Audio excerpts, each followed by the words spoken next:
My younger self is 25 years old. He works in sales. He's hardworking, disciplined, but completely clueless. And this is because he's not being coached.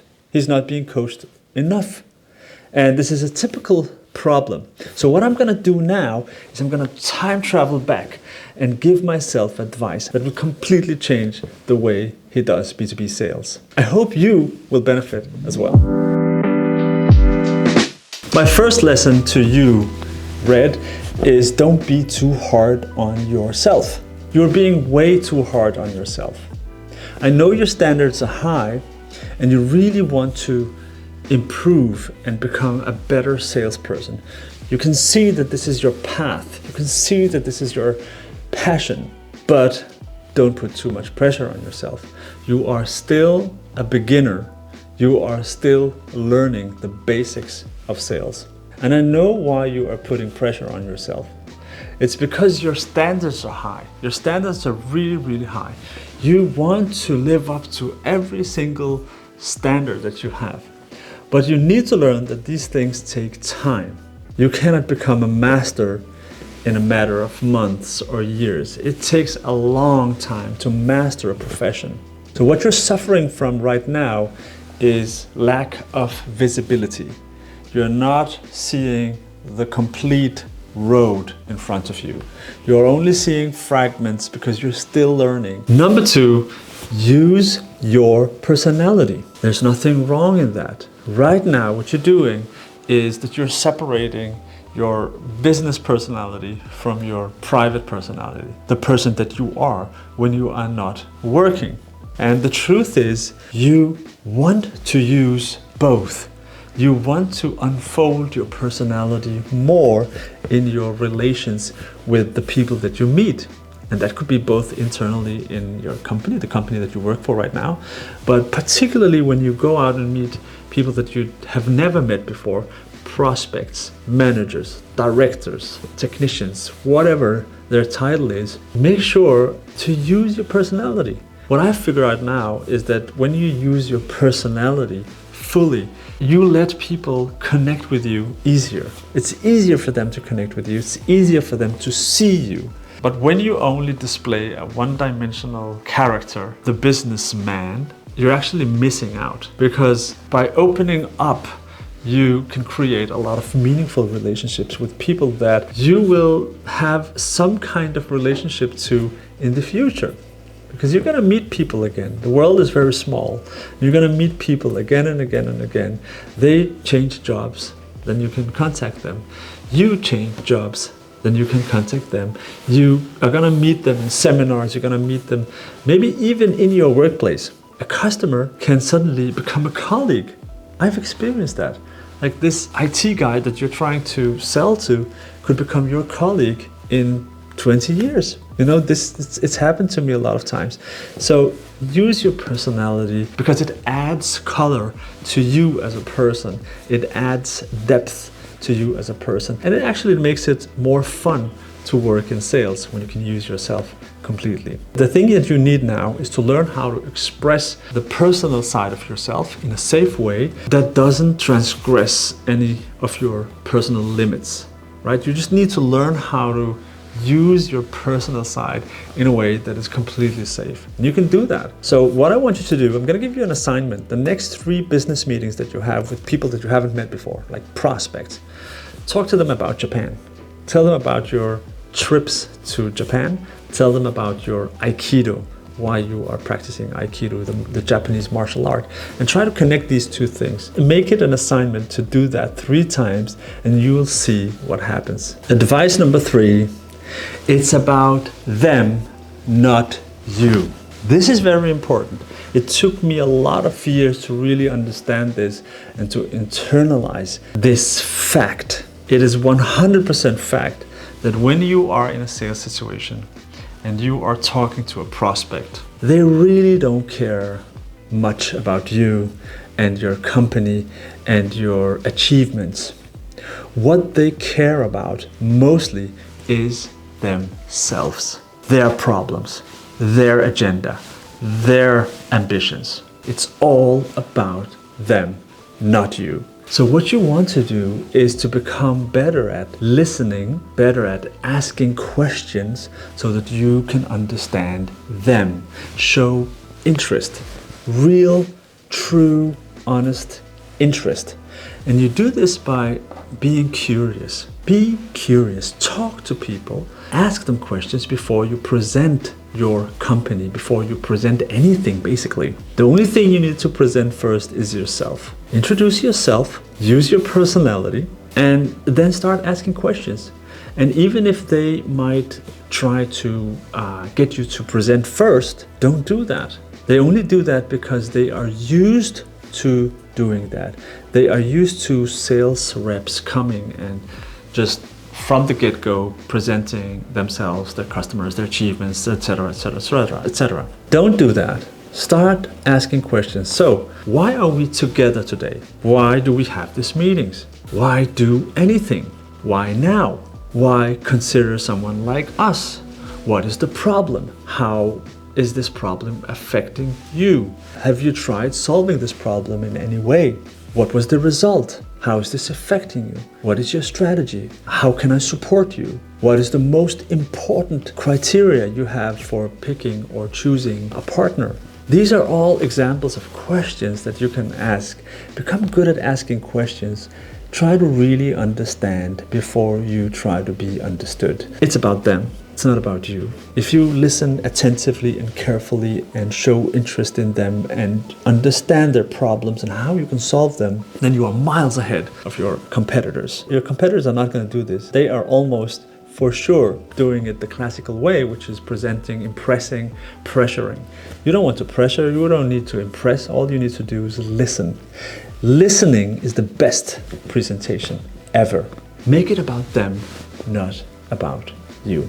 Advice number 4, learn how to ask questions. I cannot stress this enough because what you're doing today is you're not asking enough questions. And when you are asking questions, you are typically only touching the surface. So you're trying to understand the metrics part, the numbers, like how many offices do you have, how many employees do you have, how many companies do you own, etc. You're trying to understand and quantify. This is okay, but it is certainly not enough. You want to act like a journalist, especially in your first meeting with a prospect. When you meet them, ask them great questions. Prepare your questions before you go in there. And the questions need to be designed in a way that they open up. So you need open-ended questions that can open up and give you a lot of information. Don't stop too early. Keep asking questions until you have some idea of how you can support this customer or this future customer. It'll surprise you how open people are to expressing and explaining their difficulties. And this is mainly because you show interest. Because you show interest, they are open and want to explain it to you. Make sure that all the information that is being said in a meeting like that, be careful with that information. Don't give it to someone who can use it. Just protect that information and use it constructively to figure out how you can support this prospect, how you can help and benefit this prospect. So use your creativity, use your curiosity to dig into the issues. And what you're really looking for is basically pain, some kind of pain that you can build upon. Because pain is typically followed by budgets. Companies have set aside money to solve certain problems. If there's a problem, they will release the funds to fix that problem. So if you can tap into the problem, understand it, really understand it, then you can also show how you can support that, both with a solution and what it will cost. And this will make it much easier for you to, through the sales process, continue addressing the path where we are going, what we're trying to achieve together, and remind the prospect that this is what we're going to do, this is what we're trying to do. And in sales, you always, and I know this because I know you are working with your teammates. You constantly have an expert with you in any given sales process. Nothing is done alone. You're constantly dependent on other experts from your company. So make sure they understand the customer's pain as well. Make sure they are completely briefed and have the same understanding as you. Because if they don't have that understanding, they're not going to be able to perform very well. So remember that you're actually kind of like a manager yourself. Right now your title is account manager, right? And the manager part is the leadership part. You lead, you ask questions, you get the information from this prospect, you build trust, and then you share this knowledge with people who are close to you that are going to help this prospect. And this will give the prospect an impression of a team that is there to support. And this instills trust. So, become better at asking questions. Notice how journalists are good at asking questions. Just look at journalists and see how they phrase their questions and how they are silent as soon as they pop the questions. They don't start rambling or answering their own question. They ask the question, boom, silence, because they require an answer. Do the same. Become good at asking questions, and you will see that your meetings become much more relevant, and the customer will lean into the conversation in a way that you haven't seen before. Number 5, they are all human beings. I know that right now you are a bit intimidated by talking to C-level people, the CFO, the CEO, the COO, the CIO, etc. These titles have an intimidating effect on you, but you're not alone. I can tell you, because I'm coaching people now, and I can tell you that grown-ups, people that have 10, 20, 30 years of experience are still intimidated by titles. They're all human beings. And as soon as you figure out that there is an underlying principle beneath all human beings, then you also understand how to approach the different titles. You typically have a lower level, people that are operational on the ground, so to say. You have the middle managers, and then you have the C-level. The C-level are the people directing the company. They have more authority, they have access to funds and resources, they are the bosses, right?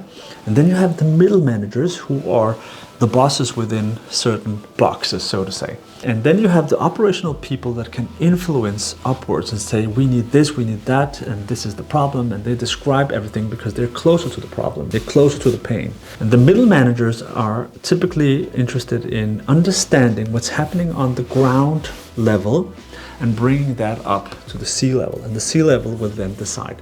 Their work, their job is mostly decision making. They're decision makers. So don't be afraid of them. They're not going to eat you alive. They're actually pretty friendly and pretty good to talk to. Why? Because what I've experienced is that the C-level are very clear. They're very clear. They are direct. They typically don't package the message.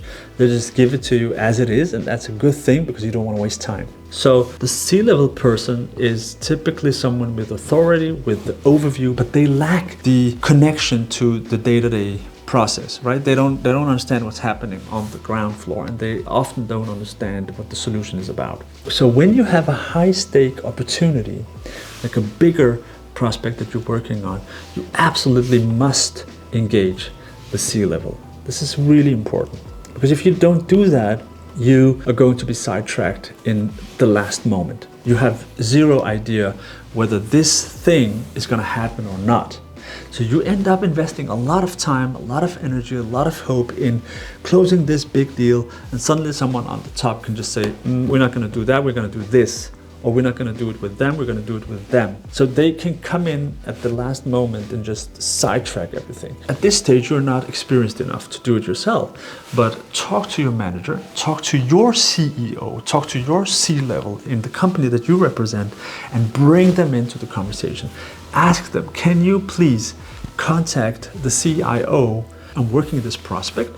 I know this so far. This is the pain that we're trying to solve. This is the effect that it has on them. And we're actually pretty qualified to solve this problem. Can you please, Mr. CEO, talk to their CEO or their CIO or their CFO, whatever. You need some kind of connection between their C-level and your C-level. Use that, because right now what you're doing is you're operating on the lowest level, and it feels comfortable because you feel like it's safe, but it's not. I'm promising you, it is not safe to only contact contact the people on the ground floor. You need to contact them all. This is called stakeholder management. I think you should study that. Try to figure out what stakeholder management is. Keep doing what you're doing, but be careful and be aware that you are actually building a personal brand that people on the inside and people on the outside are receiving, are seeing, and it's going to benefit you many, many years, and it's going to open up doors, it's going to give you opportunities, and it's going to give you this sense of people are actually interested in working with you. And your personal brand today is called Red. People know you as Red. So yeah, you're going to have a good future, I promise you. Thank you for watching. I hope you benefited from my advice to my younger self. See you in the next one.